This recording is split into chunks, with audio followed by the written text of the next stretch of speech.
Hi guys, last time Little J was reading Africa is Not a Country, continuing from where I stopped. Now I will start reading again. Muhammad, Safi and her baby sister do not stand too close to the tired camels which had just finished a 500-mile trek from the salt mines of an oasis.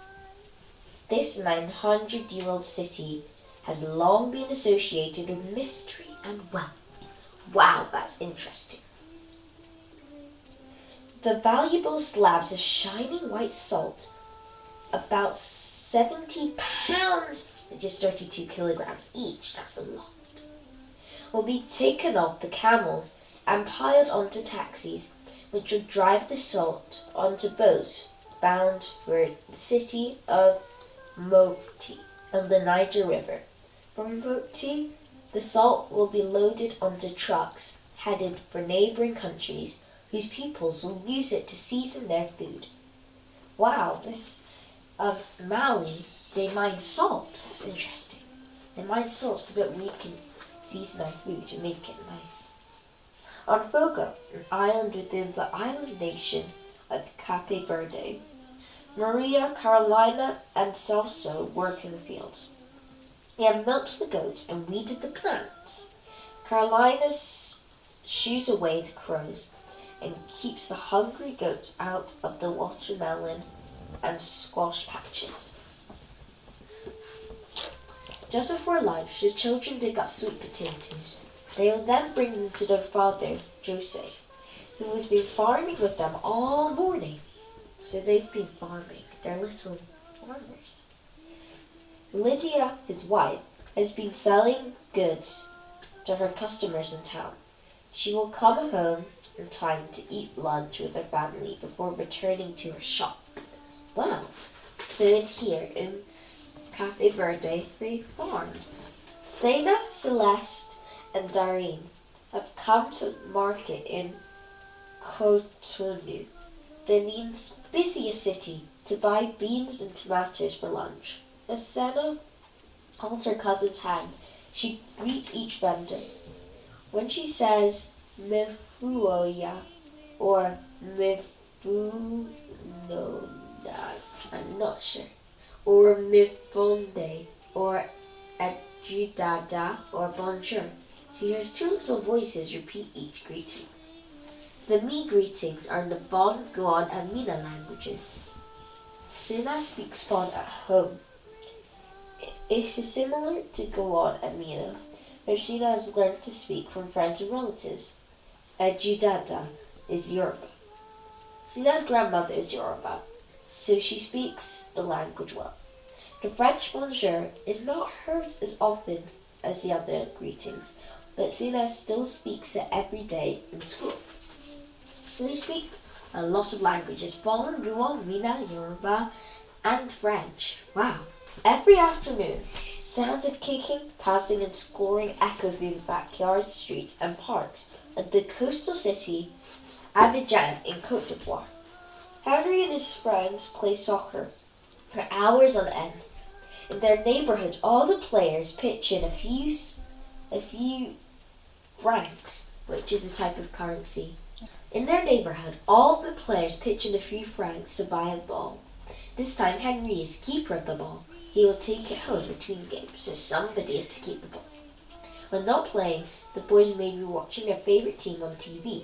If soccer games are not carried on TV, they are broadcast in 10 local languages on the radio. Wow, so they are mad about football.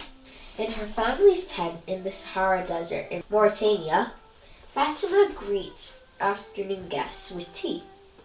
As she pours a hot, sweet drink, her sister Asha watches it foam in the glasses. While the grown-ups visit, Fatima will paint Asha's hands with bright, intricate patterns made from the powder of henna leaves. Later, Fatima and Asha will share Aloha, a wooden tablet used to study verses from the Quran, the holy book of the Muslim people. The girls will learn passages by chanting them out loud. That's a good way to remember things. So today, from the stories we read, I learned so much. Let's start from worry. So, From Mali, I learned that people actually mine salt and it doesn't just grow on trees, but it's underground. I learned that in Cape Verde, even the children farm, or they help to farm their parents. I learned that in Benin, they spoke lots and lots of different languages. And in COTE d'Ivoire, they love football. And in Mauritania, their religion is really important to them. Thank you for listening to me today. Bye!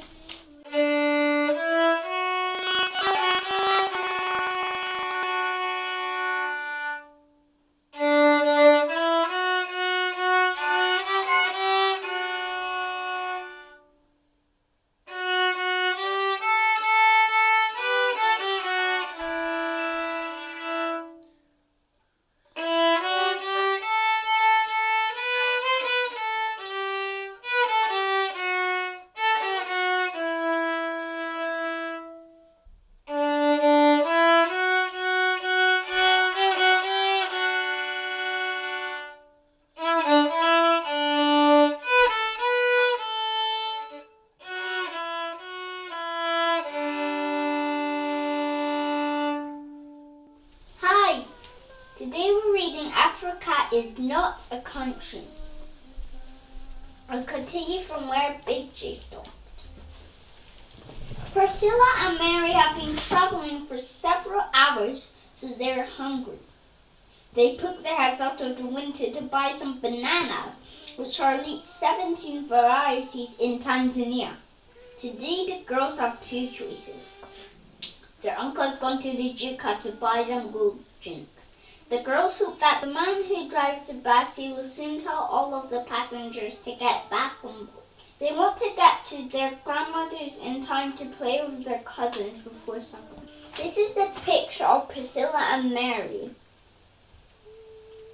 Every afternoon, Mariam, Omar and their friends play leapfrog and marbles on the beach in Senegal as they wait for the fishing boats to return with the day's catch.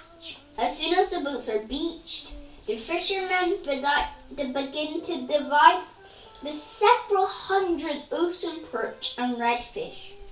A few fish are given to those who help to push the boats out of the surf that morning.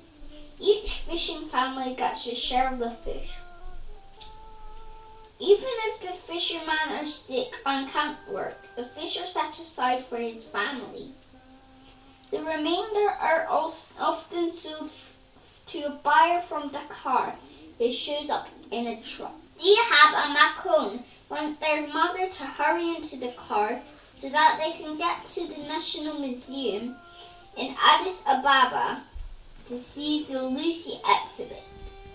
Lucy is one of the reasons that Africa is referred to as the cradle of humankind. More than 3 million years old, Lucy's remains were on her hearth in 1974 in eastern Ethiopia. Paleontologists were thrilled at how much of Lucy's skeleton was found. Only 40 inches, 1 meter tall, Lucy was a full-grown hominid, and like us, she walked on two legs. It is not known exactly how Lucy was related to modern-day humans. That is why it is exciting whenever fossils found in Africa. It may provide a missing link to our past. This is a picture of Mariam and Omar and their other friend on the beach in Senegal. The fossil place they were in. And this is a picture of Ethiopia. Tajud and Josephine dig small holes in the sand of Sudan to play a game of SENEGAL.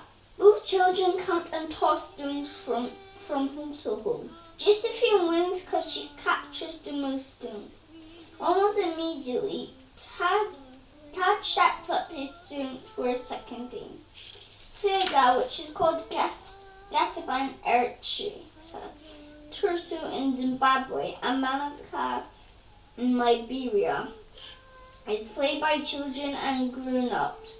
throughout Africa and the world, and many archaeologists think that Malankana is the world's oldest game. Some carvings of Malakana boards have been found in ancient Egyptian pyramids and temples. This is a picture of Taj and Josephine playing Mancala in Sudan. Undal and Mo have just finished soccer practice. Even though they are hungry, it is not time for supper.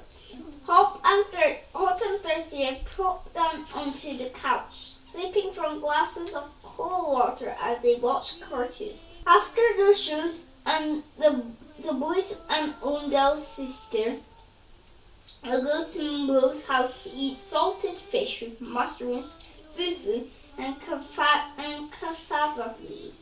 If they are still hungry, they may go back to Undal's house for more fufu and fish. Fufu is made from cassava roots, which have been ground into flour and cooked in boiling water. These roots are bigger than a potato. The large leafy greens of the cassava plant are delicious vegetables enjoyed not only throughout the children's country, the Democratic Republic of the Congo, but elsewhere in tropical Africa. This is a picture of the boys watching the cartoons on the couch in the Democratic Republic of the Congo. Tandy and Tato are just home from school in Soweto, South Africa. They stayed after to practice a play about 3 Nobel Peace Prize winners from South Africa.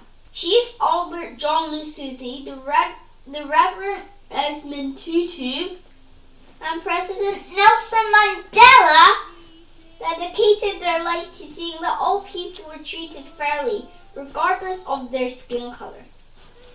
Their grandmother, Lubini, is home from work. She has cooked a large pot of curry chicken and vegetables.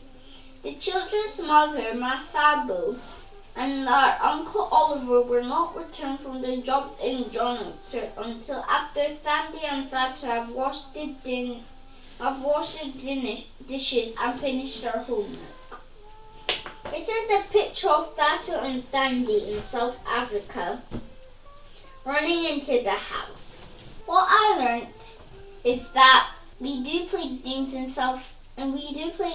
in Africa. We do go to school. We do things that we do here. I've learned about Tanzania.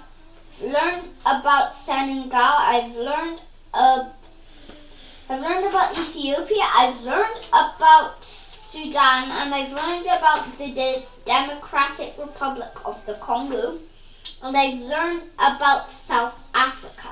Thank you for joining us on Reading with Joan. Bye!